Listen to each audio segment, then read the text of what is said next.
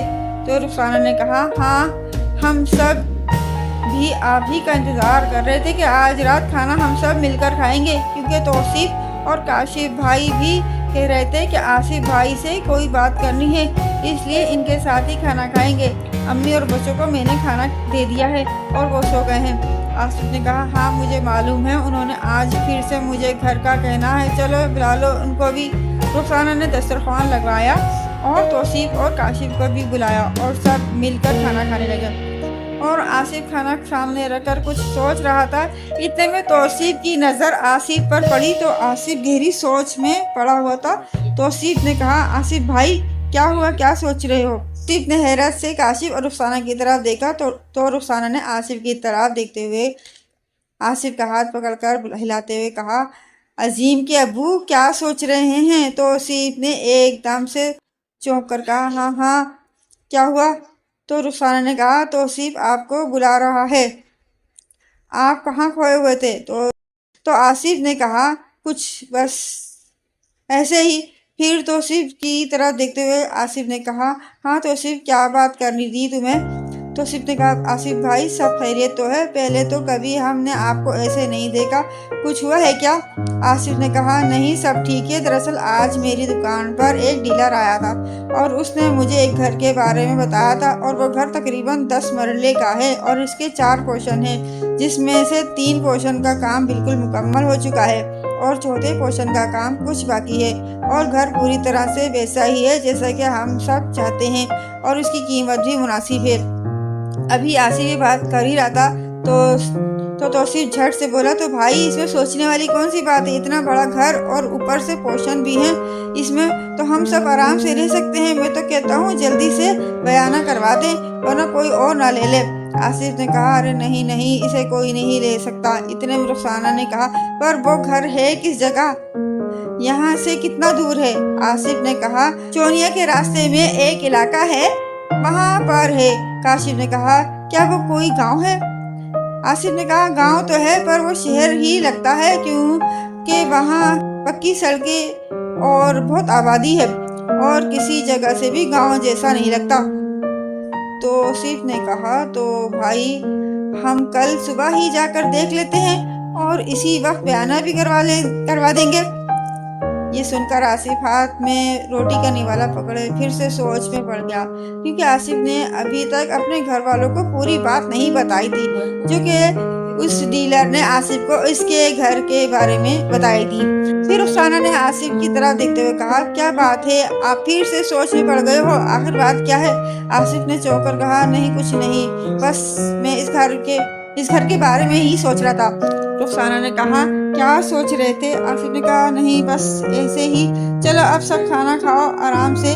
یہ کہتے ہوئے آصف کھانا کھانے لگا اور کھانے کے بعد آصف جب سونے کے لیے لیٹنے اپنے کمرے میں گیا تو اس وقت بھی آصف رات دیر تک جاگ کر یہی سوچتا رہا کہ اگر میں نے گھر میں سب کو بتا دیا کہ وہ گھر کسی کے رہنے کے لائق نہیں تو ہو سکتا ہے اس کے بھائی اس گھر کو خریدنے پہ راضی نہ ہو، اور اگر ایسا ہوا تو پھر ہمیں کوئی سستا گھر نہیں ملے گا۔ آصف کا کبھی دل چاہتا کہ سب کو اس گھر کی اصلیت بتا دوں، پھر سوچتا کہ نہیں بتاؤں گا، بس یہی سوچتے ہوئے وہ سو گیا۔ اگلے دن صبح جب آصف اٹھا تو اس کے دونوں بھائی اس کے پاس آئے اور انہوں نے آصف سے کہا، بھائی آج ہم دونوں نے کام سے چھٹی کی ہے، آج ہم ناشتے کر کے آپ کے ساتھ وہ گھر دیکھنے کے لیے چلیں گے۔ آصف حیرت سے اپنے بھائیوں کی طرف دیکھ رہا تھا اور پھر کچھ دیر اپنا سر کھجاتے ہوئے بولا، ادھر ادھر دیکھتے ہوئے کچھ سوچنے لگا۔ پھر اس نے اپنے بھائیوں کی طرف دیکھتے ہوئے کہا، اچھا ٹھیک ہے، لیکن اس سے پہلے مجھے اس ڈیلر سے فون پر بات کرنی ہوگی، کیونکہ ابھی تو میں نے بھی وہ گھر نہیں دیکھا اور نہ ہی ڈیلر کو بتایا ہے کہ ہم وہ گھر دیکھنا چاہتے ہیں، اس لیے پہلے مجھے اس سے بات کرنی ہوگی۔ توصیف نے کہا، ٹھیک ہے بھائی، پر جو بھی کرنا ہے آج ہی کرنا، ورنہ کہیں وہ گھر فروخت نہ ہو جائے۔ تو آصف کے منہ سے یہ بات نکلی، ارے کسی نے مرنا ہے کیا؟ وہ گھر لے کر سب ڈرتے ہیں وہاں رہنے سے، ورنہ وہ گھر کب کا فروخت ہو گیا ہوتا۔